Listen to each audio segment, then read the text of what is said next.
Hello YouTubians and fellow hobbyists out there in YouTube land. I'm your host Gary G and I'm really excited about this new build.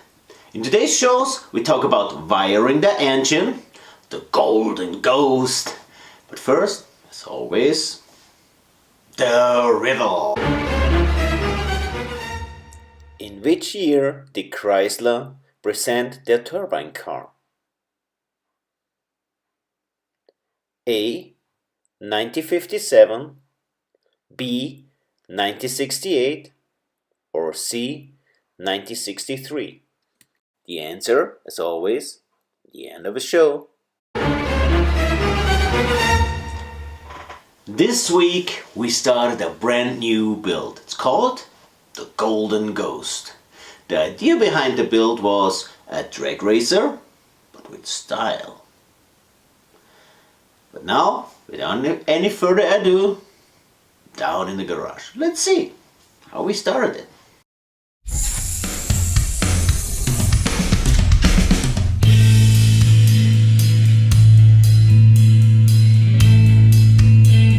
Yeah, here in the garage we started a brand new build. And we started it by checking the parts in the kit.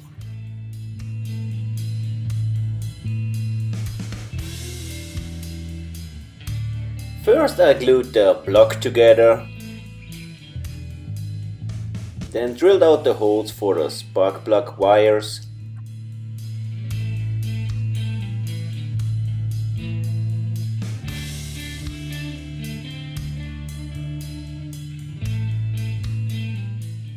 After painting the parts, I was ready to start with the assembly.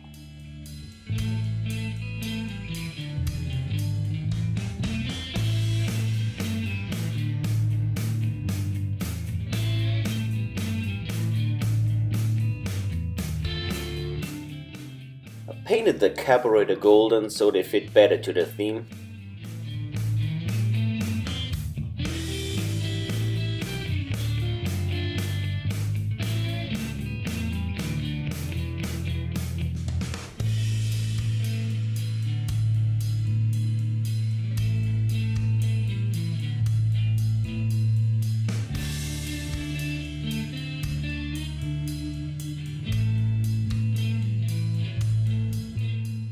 Now it's time to wire the engine.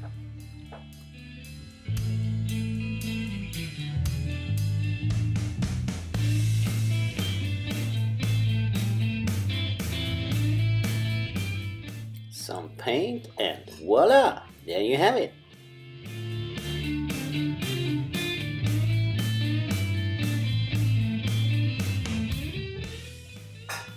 The engine is really nice, it has a lot of details, I really enjoyed building it.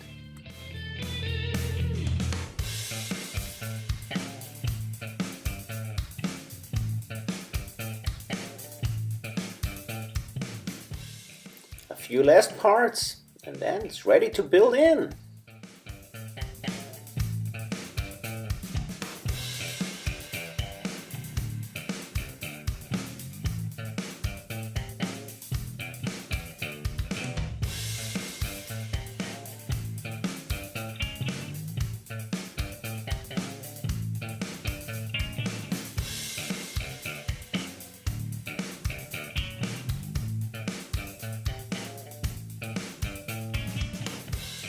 I really like the way it turned out. Now, back to the studio.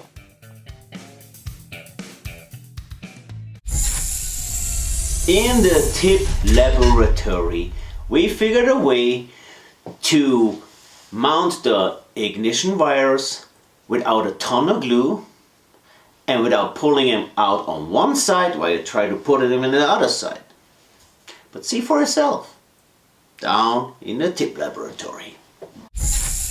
This week in the tip laboratory, I want to talk about wiring the engine and a tip how you can achieve that. First, of course, you drill out the holes for the ignition wire, but then starts the difficult part.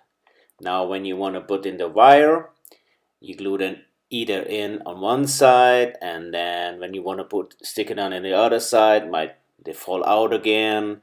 If you use too much glue, then everything is full of glue. Well, I came up with a simple solution to do this. I have actually, instead of 4, just 2 wires, and always one is connected, stays connected. So you can glue it on the back side. No one will see the glue on the front, and they definitely hold. You don't have to be afraid that you pull them out when you try to get in the distributor cap. And so, well, this is the tip of this week. The Chrysler turbine car was really unique in his time. In an era where all the focus was on the great future, the car of tomorrow has airplane wings and a turbine engine. Woo-hoo! Oh yes, what a time where people believed on a great future, where the house of tomorrow cleaned itself and cars were flying on the streets. It's George Jetson. Yeah, they're Jetsons.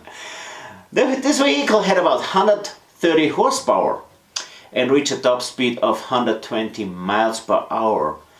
But in which year presented Chrysler this futuristic car? Let's see.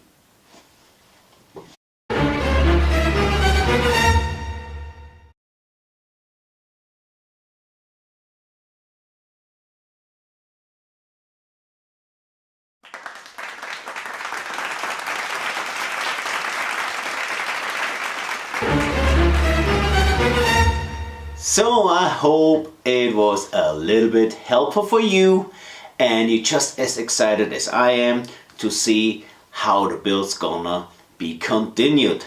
I really hope you had a little nice time with us, me and my production team. Woohoo! How about those Dodgers?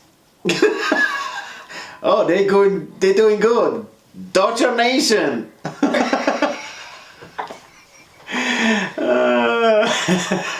You think I should tell that story? Tell the story. Okay, short story in the end. First time in America with my wife, and I was looking for a hat. So I bought this nice hat with a pirate on it, and he had just like an eye patch. It looked really cool, right? And it was called like Raiders. Now, I don't know what Raiders is, right?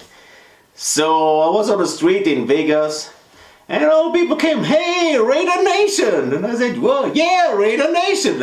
Until my wife told me, "Well, Raiders, that's a football game, football team. It's a football team." Well, so that's the Dodgers. I just like the sign, you know. I don't have no clue about it, to be perfectly frank. But don't forget to tune in next Saturday. Now, as always, Elise. Love and friendship, something you can't buy. Respect all people. Keep that hobby alive. See you next Saturday. Raider Nation!